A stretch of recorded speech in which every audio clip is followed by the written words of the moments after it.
தேமுதிக பொதுச் செயலாளர் பிரேமலதா விஜயகாந்த் செய்தியாளர்களை சந்தித்தார். அந்த காட்சிகளை பார்க்கலாம். இன்னும் ஒரு வருஷம் இருக்குது, அது இன்னைக்கே நான் சொல்லிட முடியாது. இன்னும் அடுத்த பிறந்த நாள் வரப்போகுது, அடுத்த மார்ச் 18. அன்னைக்கு இந்த கேள்வியை நீங்க கேட்டீங்கன்னா அதற்கான தெளிவான பதில் நான் சொல்றேன். சரிங்களா? அதனால இன்னும் ஒரு வருஷம் இருக்கு, கொஞ்சம் பொறுத்து இருக்கு.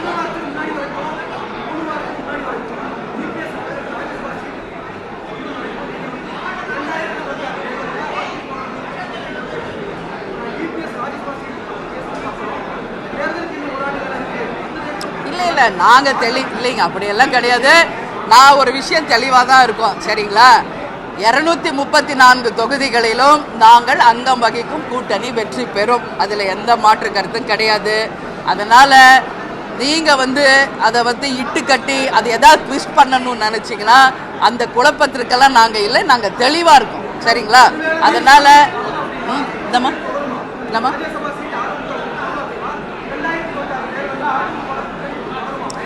2026 மார்ச் 18 என்னுடைய பிறந்த நாள் அன்றைக்கு அதை நான் உறுதியாக உங்களுக்கு நான் தெரிவிக்கிறேன். தமிழகம் முழுவதுமே தமிழ் கட்டாயமாக்கப்பட வேண்டும் என்பதை இந்த நேரத்திலே தமிழக அரசுக்கு நாங்கள் ஒரு வேண்டுதலாக வைக்கிறோம்.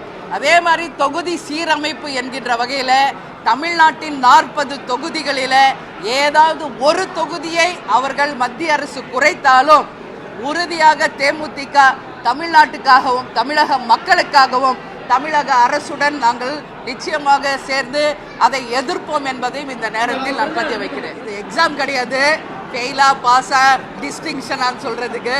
அதனால நிறையும் இருக்கு, குறையும் இருக்கு, ரெண்டுமே கலந்து தான் இருக்கு. Just like that I can't say that.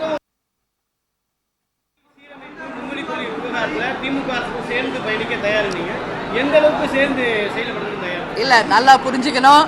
மும்மொழி கொள்கை அப்படிங்கிறது என்னன்னா, கேப்டன் எப்போதுமே சொல்வது போல அன்னை மொழி காப்போம், அனைத்து மொழியும் கற்போம் என்பதுதான் கேப்டன் எங்களுக்கு சொல்லி கொடுத்த வழி. அந்த வழியில தான் நாங்கள் பயணிக்கிறோம். ஆனா ஒரு விஷயத்தை நான் இன்னைக்கு என் பிறந்தநாள் அதை முன்னிட்டு தமிழக அரசு கிட்ட நான் ஒரு வேண்டுகோள் வைக்கிறேன்.